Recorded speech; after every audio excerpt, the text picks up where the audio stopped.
మెదక్ జిల్లా పెద్ద శంకరంపేట మండలం చీలపల్లిలో జరిగిన దోపిడీ కేసును పోలీసులు ఛేదించారు. ఈ మేరకు జిల్లా ఎస్పీ శ్రీనివాసరావు మీడియాకు వివరాలు వెల్లడించారు.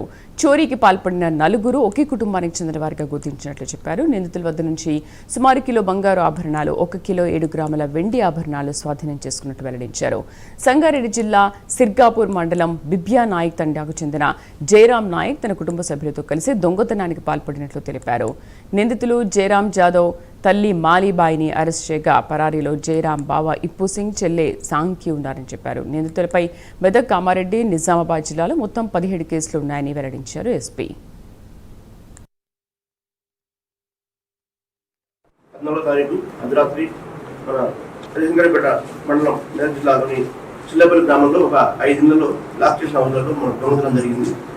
సో నైట్ వచ్చి వచ్చేసి 5 ఇళ్లను తాళాలు బ్రేక్ చేసి తాళాలు వేస్తున్నాయి. 5 ఇళ్లను తాళాలు బ్రేక్ చేసి దొంగతనం చేయడం జరిగింది. సో అందులో 3 ఏం దొరకలేదు.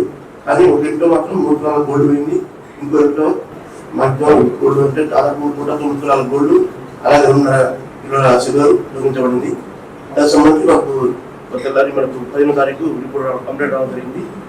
దాన్ని దృష్టిలో పెట్టుకొని ఇమీడియట్గా నేను మన బృందం డిఎస్పీ ఇతర అధికారులందరూ కలిసి, ఎందుకంటే పెద్ద మొత్తంలో బంగారం పోయింది కాబట్టి ఇది చాలా సీరియస్గా ఉందని చెప్పి ఇమీడియట్గా గ్రామాన్ని సందర్శించడం జరిగింది.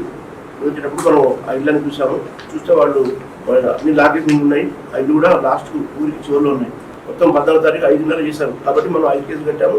సో మన దగ్గర 5 కేసులు ఉన్నాయి. అందులో 3 అటెంప్ట్, 2 థెఫ్ట్ అయినాయి. మిగతా జిల్లాలో కలిసి మన నిజామాబాద్, కామారెడ్డి కూడా చాలా కేసులు ఉన్నాయి. అక్కడ కూడా వాళ్ళ మీద 12 కేసులు ఉన్నాయి. 12 కేసులు పెండింగ్లో ఉన్నాయి. సో 12+5 మొత్తం 17 కేసులు ఇప్పుడు అందరూ కన్ఫర్మ్ చేయడం జరిగింది. ఇంకా కొంత గోల్డ్ ఎవరైతే పరాయిలో ఉన్నో ఇప్పు సింగ్ అతని దగ్గర ఉందని చెప్తున్నారు. అతని కోసం కూడా దానం చేస్తున్నాం. అతను చెప్తే మనకు అది ఇక్కడ మిగతా కూడా బంగారం కూడా రికవరీ